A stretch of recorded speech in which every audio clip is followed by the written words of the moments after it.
Bom, turma, aí na página 18, né, a gente vai falar um pouco sobre organização das células, tá vendo?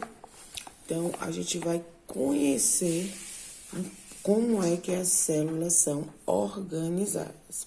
Então, as células que compõem o mesmo ser vivo têm funções diferentes, como revestimento, digestão e secreção de substâncias. Geralmente, a forma das células está relacionada à sua função. Então, por exemplo, o corpo do ser humano, nós temos um monte de células. E cada célula dessa faz uma função, faz um trabalho. Por exemplo, a da pele, a gente tem células no coração, a gente tem células no pulmão, certo? Então, e cada célula dessa faz um trabalho. E dentro do pulmão não só tem um tipo de célula, tem várias células, tá? Então, cada célula dentro do pulmão tem uma função na função da respiração, para ajudar na respiração, certo?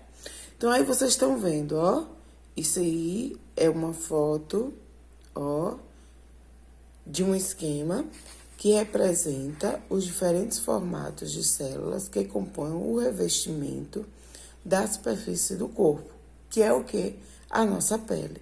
Então, cores, as cores que estão aqui é de fantasia, não quer dizer que as cores são verdadeiras, que as células são nessas cores, não. Vejam aqui, é uma parte da pele do corpo do ser humano. Como elas estão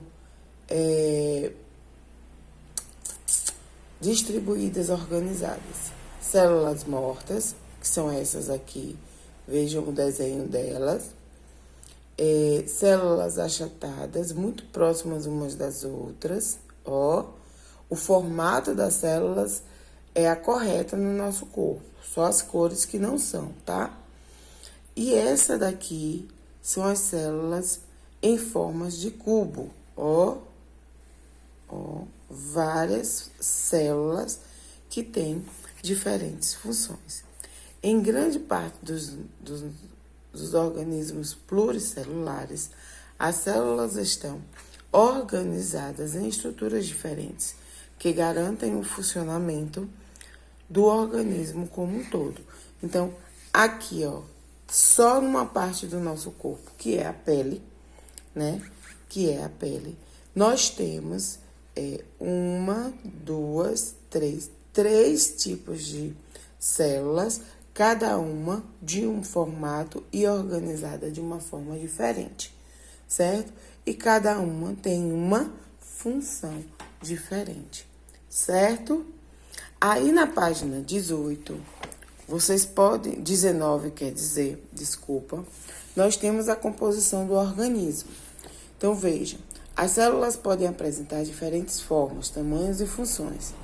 Ao se agruparem, o conjunto de células que desempenham a mesma função forma um tecido, certo?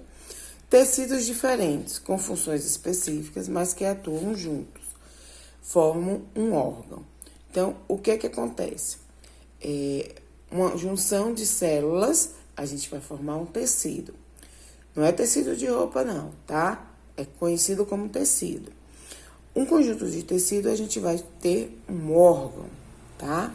Então, os órgãos funcionando de forma coordenada compõem um organismo, como são o o cachorro, o sapato, a barata. Com a integração entre os sistemas, o organismo pode interagir com o meio externo, se alimentar, se reproduzir e realizar suas funções vitais. Então, com a junção, por exemplo, das células e dos tecidos do pulmão, a gente vai ter a respiração, certo? Essa respiração, né, também, de forma coordenada, funcionando direitinho, ela compõe o organismo junto com os outros órgãos. Por exemplo, junto com o coração, junto com o estômago, junto com o intestino, que também tem outros tipos de células. Aí vocês estão vendo, ó, representação esquemática de células musculares, certo? Tecido muscular e coração que compõem o tuiuiu, que é um organismo. Olha só, aqui nós temos o coração, ele é formado por células, olha só, aqui começa a célula do músculo, de músculo. Aqui depois a gente tem o tecido muscular, o conjunto das células, e esse conjunto das células formam o coração, que é um órgão, um organismo que faz parte do nosso corpo, do corpo aí, ó, do tuiuiu, certo? E também do corpo do ser humano, ok? Entendido, gente?